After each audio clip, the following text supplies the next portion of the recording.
Я не ведаю, колькі сродкаў быў укладзены ў гэты ансамбль, колькі сілаў на гэта все пайшло. Можна было б абыграць назву гэтай цудоўнай вёскі Чухны, маўляў, якая яна зачуханая. Не, ніякая яна не зачуханая, і праз некаторы час вёска Чухны стане сур'ёзным турыстычным аб'ектам. Таму што можна за дзяржаўныя грошы стварыць вось гэта, а можна вось з такой цэглы стварыць. Зараз я вам гэта пакажу. Мастак Сергей Бандарэнка, чалавек апантаны, прадаў кватэру ў Смаргоні, каб жыць у вёсцы і займацца любімай справай, рабіць сувеніры з гліны, дрэва і металю і ствараць вось гэты цуд. У нас были интересные моменты, когда общаешься возле замка, не знаешь же, кто подъезжает, кто говорит, с кем разговариваешь, люди же не представляются. Человек у нас подъехал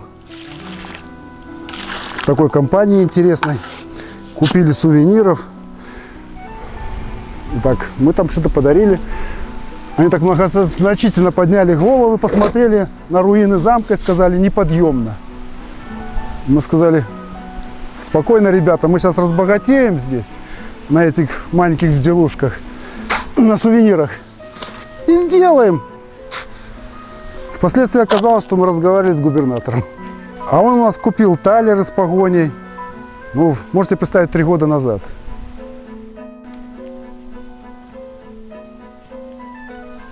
А как тут грошми посчитаешь, если там, допустим, едешь, по полям эти камни собираешь? Это же не, они же не бесплатно, это же тратишь время.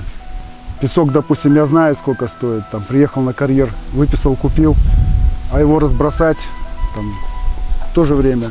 Алкоголиков сюда приглашать я не хочу.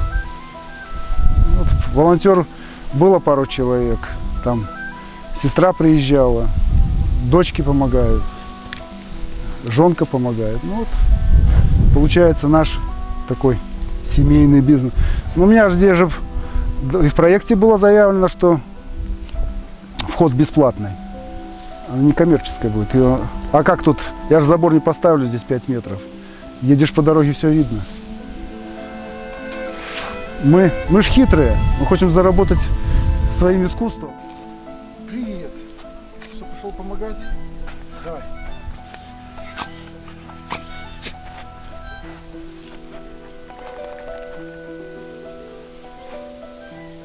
На сувенирах не очень-то заработаешь, поэтому я думаю, что этот замок года через 3 будет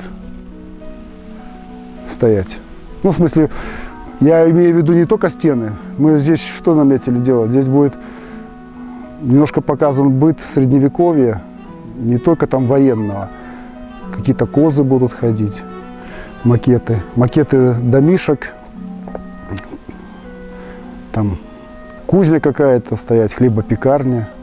Ну, в таком плане, чтобы это было не просто приехал, посмотрел тут, вот стены. Вокруг какой-то будет тут.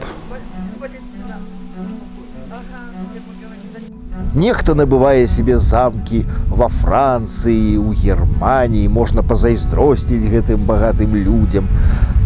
Але можна пабудаваць замак у сябе ў двары, і гэта будзе больш каштоўны набытак, мне так здаецца. Але самае цікавае, што усе мы можам паўдзельнічаць у стварэнні вось гэтага вобразу крэўскага замка.